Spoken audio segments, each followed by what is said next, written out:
Assalamualaikum warahmatullahi wabarakatuh. Selamat pagi soleh-soleha semua. Gimana kabarnya hari ini? Semoga sehat semua ya nak. Amin. Hari ini kita akan belajar tematik tema H, yaitu daerah tempat tinggalku.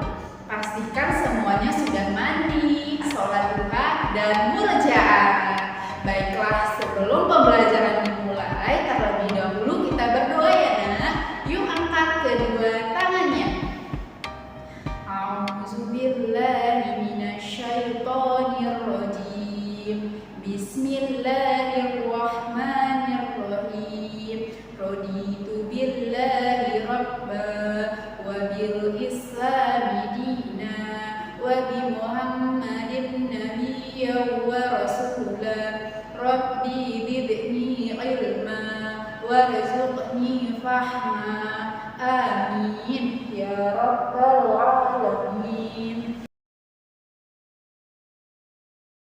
Hari ini kita akan belajar tematik bahasa Indonesia yang terdapat dalam KD 3.9.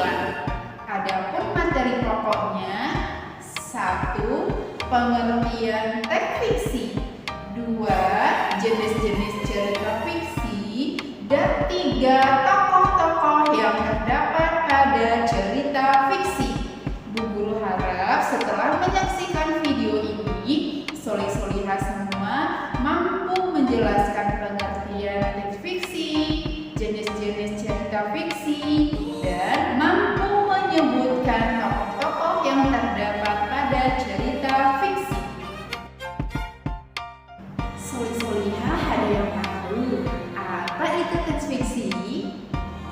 Iya benar, teks fiksi adalah sebuah karya sastra yang bersifat imajinasi atau khayalan dari penulis dan bukan kejadian yang sebenarnya.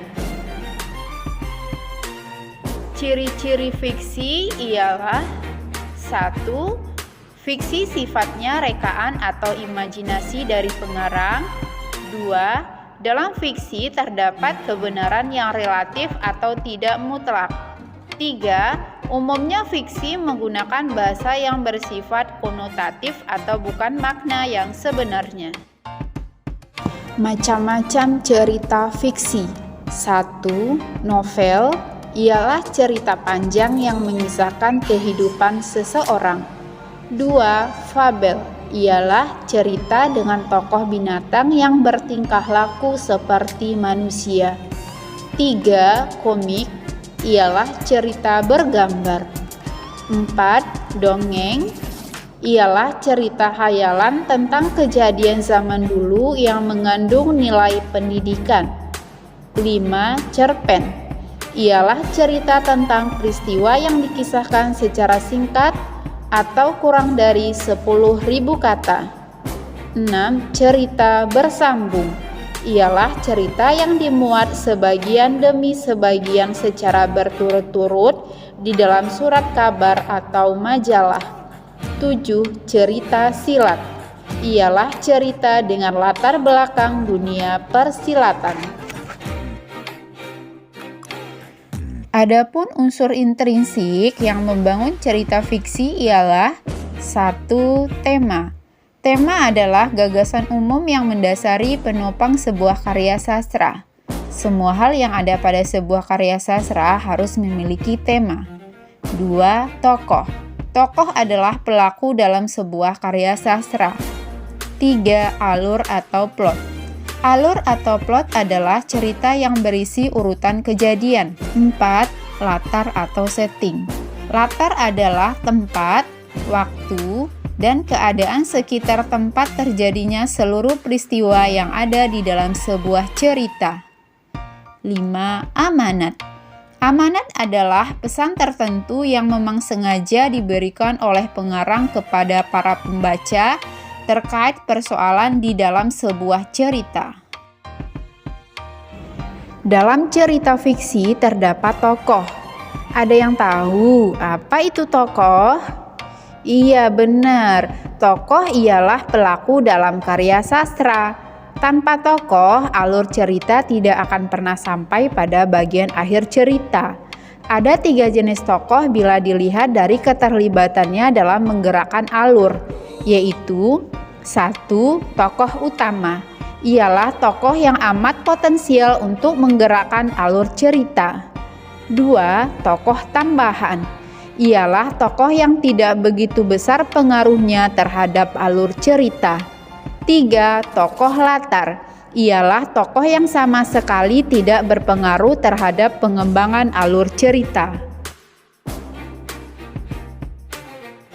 Selain tokoh, dalam cerita fiksi juga terdapat penokohan.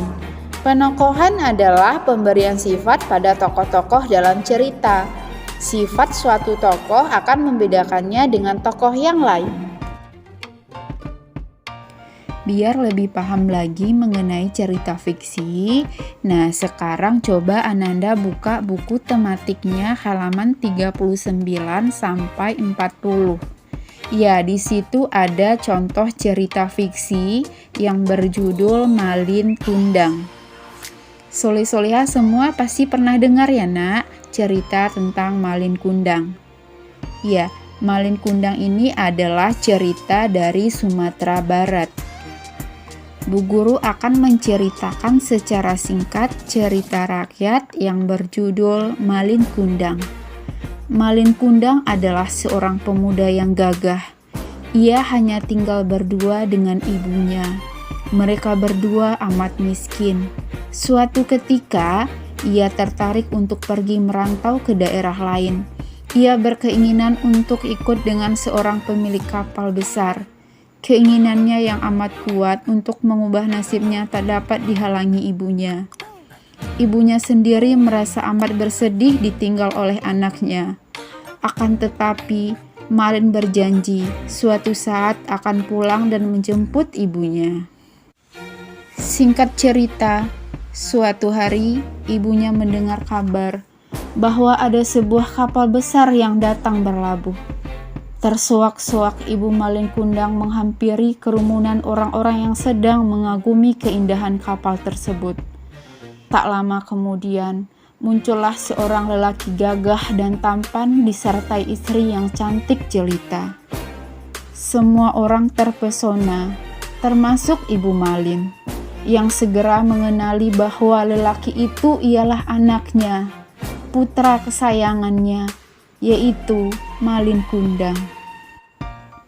Dengan penuh kegembiraan, ibu Malin berlari menerobos dan berhasil memeluk putranya dengan erat.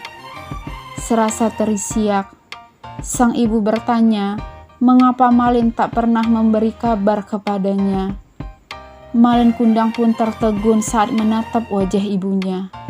Ia sebenarnya merasa bahagia telah berjumpa kembali dengan sang ibu.